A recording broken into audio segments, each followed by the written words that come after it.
Legislators approved millions to put police officers or SROs in the halls of Oklahoma schools, especially those in rural areas. With the school year more than halfway over, we're checking in with those schools to see how it's going. 5 News reporter Morgan Wrigley joins us live in Cameron with more. Good morning, Morgan. Good morning. Well, I spoke with state leaders and staff here at Cameron Schools.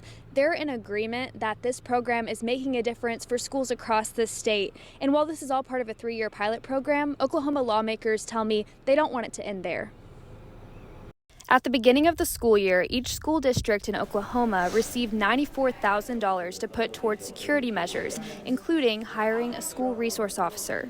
For many districts, that's a first. It's something that is very much needed in our school districts, including Cameron schools. Along with new security measures like card readers on buildings and new fencing, Superintendent Bruce Douglas says hiring a school resource officer has made a difference in more ways than one. We were able to hire a resource officer who's a former alum of Cameron Public School and is a wonderful person. Does more than just he's more than just a resource officer. He's a counselor. He's a friend. He's a lot to this school district and our students.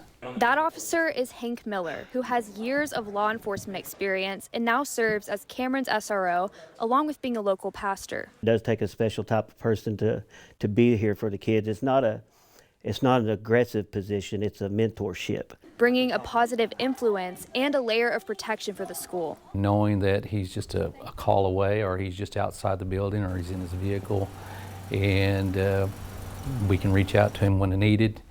I mean, it gives us a sense of security.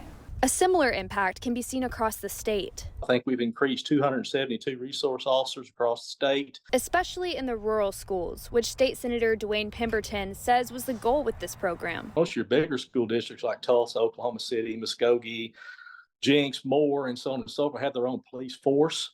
But the smaller school districts, class 2A, 3A, and smaller, they might have one resource officer or they may not have one at all. So this was really focused on rural Oklahoma. And while this is a 3-year pilot program, Senator Pemberton says it's just the beginning. We knew that once we passed this, there's no way we can ever go back. So we funded it for 3 years.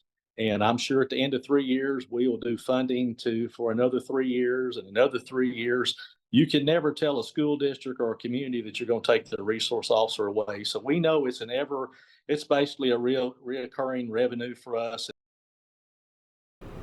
Senator Pemberton said the state is always going to have money for SROs, and he says right now there's also legislation being considered that would expand this program even more and would allow districts that might not have active law enforcement officers in their communities to also hire retired law enforcement officers as SROs. Live in Cameron, covering news where you live, Morgan Wrigley, 5 News.